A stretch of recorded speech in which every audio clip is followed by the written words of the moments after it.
How many times have you thought when something would happen, your mind automatically jumps to the negative, or like you think about all the ways that it won't work out, or how the outcome's not going to be the outcome that you want? How y'all doing? Not too much, man. How many times has that happened to you and you automatically go to the negative spaces, right? Well, what if I told you that you were actually blocking your own blessings when you do that? Like a lot of times we get in situations where we just automatically go to the negative and we see, we don't see a way out. But what we're really doing is not allowing God to be able to work in mysterious ways. So let's get into that topic today. But welcome back to Free Game. This is where I share tips on leveling up in life and just living your best life for real, for real. And today we're going to be talking about faith and a mindset shift to allow God to be able to work in your life. And this is going to be one of the most important topics that I cover. And if you notice, like a lot of the things that I talk about, they are mindset related. Now, as you can see, it's pretty foggy out here today. This is actually the second time I recorded this video. First time, it was so windy that the audio was kind of messed up. So I feel like this is actually better. It's a little bit more mysterious since we're talking about mysterious ways, right? A little foggy. But I'm going to end up sharing some stories today that kind of shows you a shift in mindset and how that can just change the way that things work for you. But what we're really doing is exercising our faith muscle. When things happen in our lives, because life started lifing for everybody, right? And it puts us in positions where a lot of times our minds are just kind of programmed for survival, and it thinks of all the ways that, this is a negative situation, or how things aren't going to work out, or, oh my gosh, this has happened now, I don't know what to do. And the thing about it is, you have to have the faith to know that there's the best outcome is what's going to happen.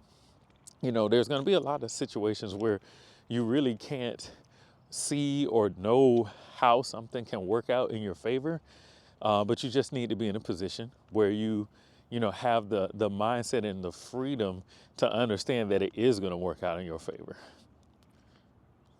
So I'm going to share a quick story. This was actually when I first graduated from college, and I bought my first car with my real job or whatever. So I bought me a Honda Accord. And this was way back in, 2006, 7, somewhere around in there. And I was working for JCPenney. I was in a sales manager training program. And I had just bought that car, and I was living in Macon, Georgia. And I was working at whatever that mall's called there. I think it was it Peachtree Mall, or is that in Columbus? I don't know. Whatever that mall is off of Eisenhower and Mercer University, if you're familiar with Macon, Georgia. But there was a JCPenney there. That was my stomping grounds for a little bit. And a little bit before Christmas, I was waking up to go to work, and I went outside my apartment. I live right up the street from the job, for real. And I went outside and I was getting ready to get in my car, and I looked around and I didn't see it, and I was like, I thought I parked right here, right in this space that I normally park in, right in front of my apartment. And I'm looking around, I'm like, my car's not out here. So I'm confused, what's going on?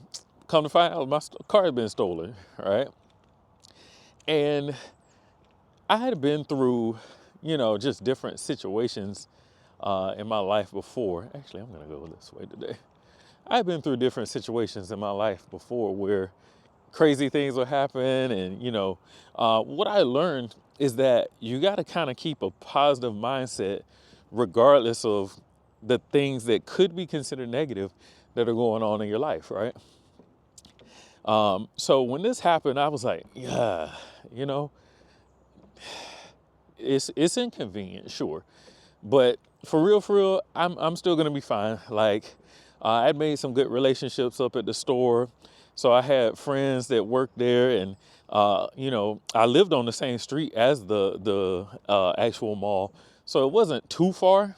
So people didn't have any trouble, like that worked there, that were my friends, coming by and stopping and picking me up on the way to work. So I really didn't have any issues like getting, to work and back home from work. Shout out to my people, uh, Crystal Caven. She definitely helped me out a lot during that time period. But you know, after a while, about I guess maybe a week and a half, the cops actually did locate my stolen car and got it back. The whoever stole it, they had, ripped out the ignition and stole the CD player that was in there, and kind of trashed it a little bit. But I had insurance, so got it fixed, got everything back to working order, and went on about my business. So minor inconvenience, right? So one day, this was probably maybe about 13 days later, about 2 weeks later, really. And this was, it was close to Christmas. It was super, super cold. And it might have been right after Christmas, but it was super, super cold, and an uncommonly cold day in Macon, Georgia. And it was so cold, there was ice on everything, and it had been like raining. So there was like, frozen water on the ground and all that, right? So I'm sitting in my apartment once again, and this is like kind of late afternoon, early evening, and I hear a car like outside just rev up real hard, like,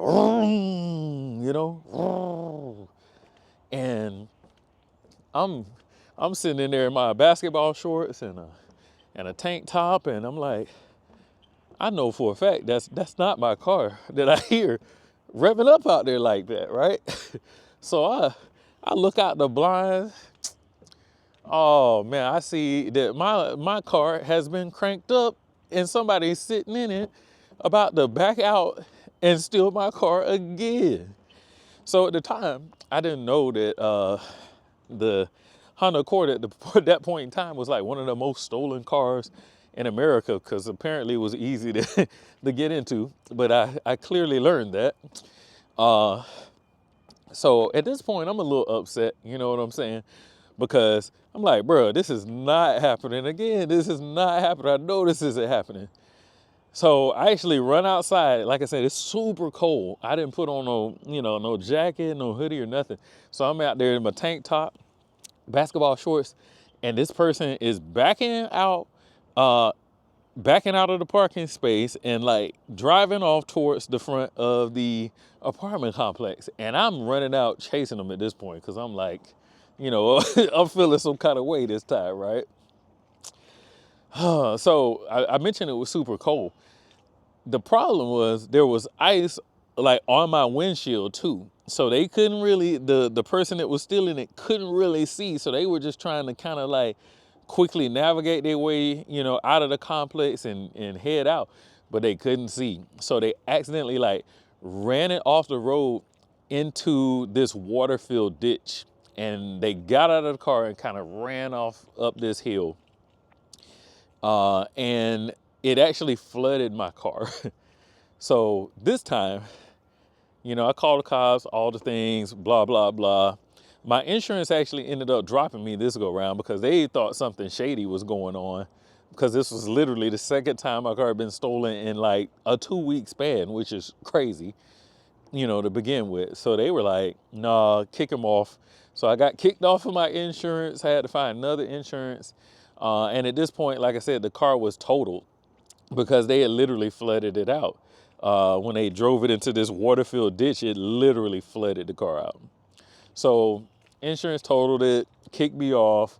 And at this point, I was inconvenienced again. I was like, man, all right, well, hey, it happened again. I relied on friends, different people were helping me out, so I was never really wanting, It still was a situation where I was like, you know what? It's inconvenient, but I'm going to be okay. It's going to be fine.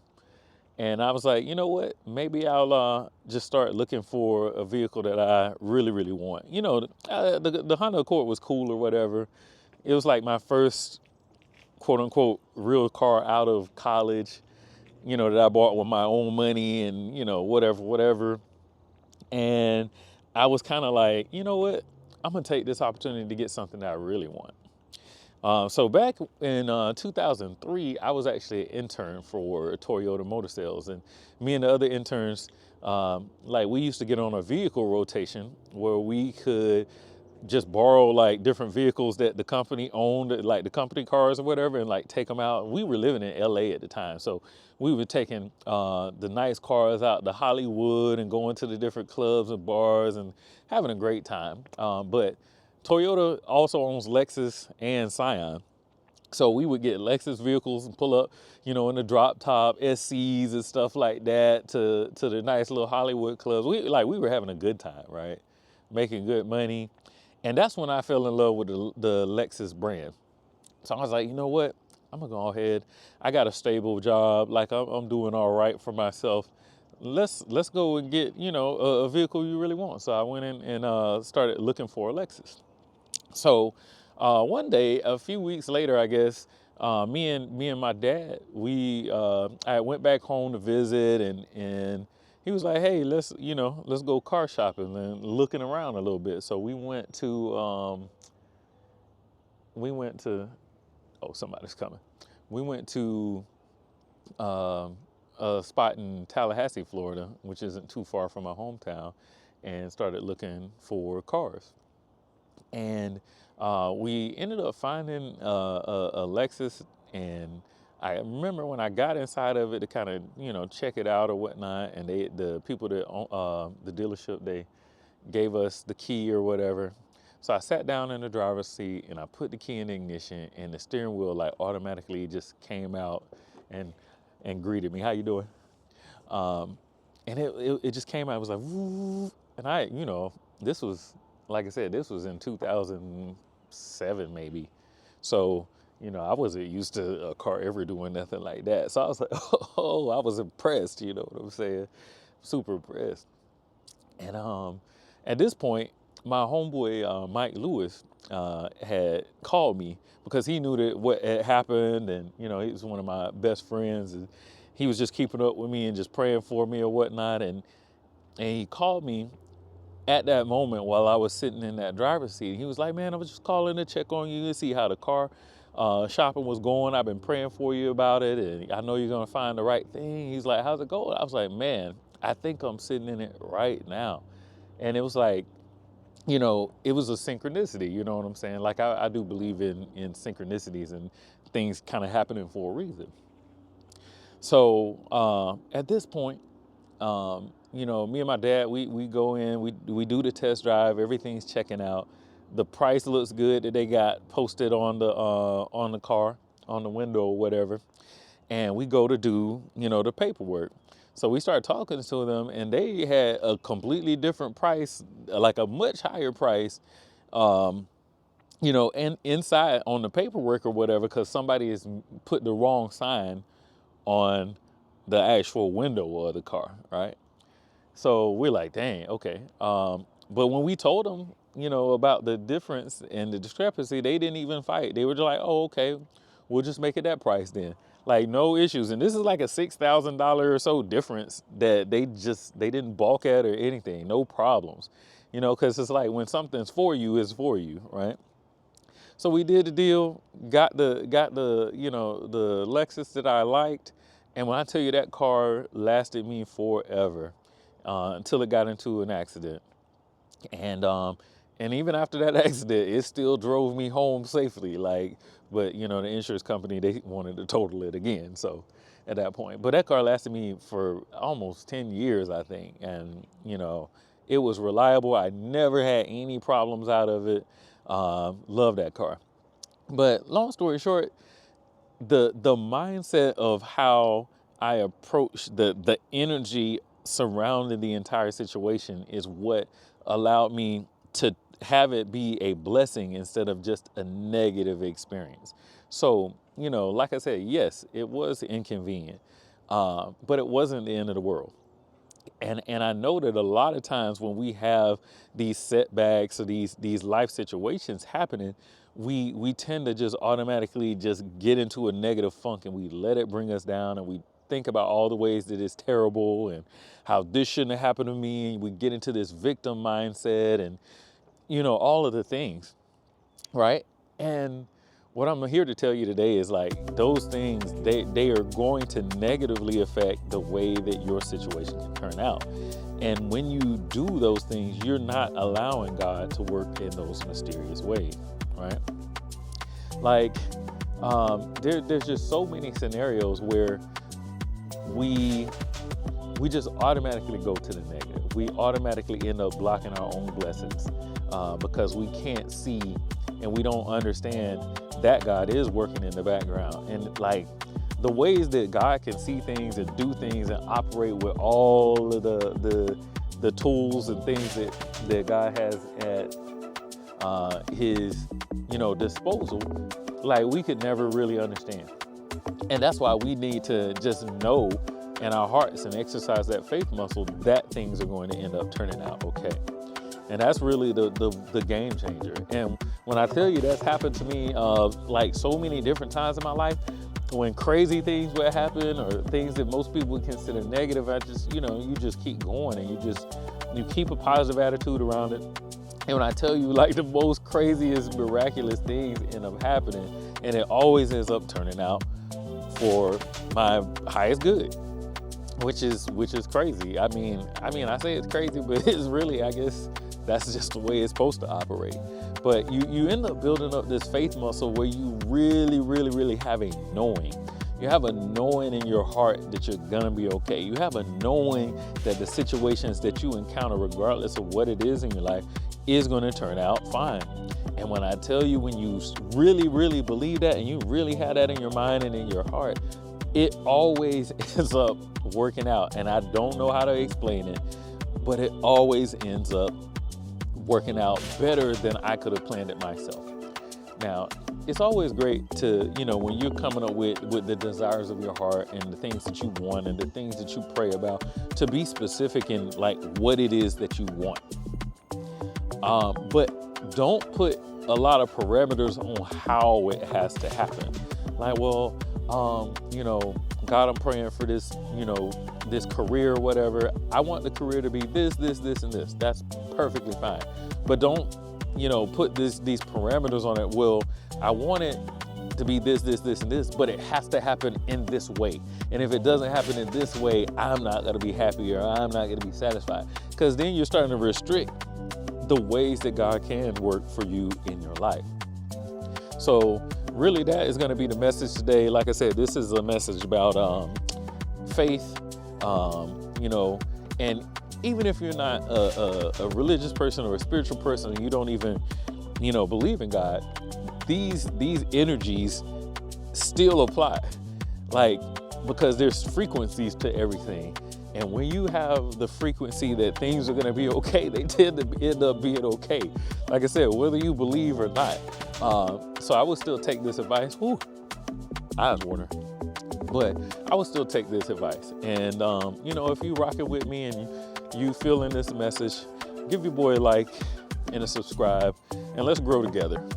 And in the comments this time, just write mysterious ways down there in the comments for me, because I definitely have seen God work in mysterious ways in my life, and I will continue to see it because I know it's going to happen. So thanks for rocking with me, and this is some free game.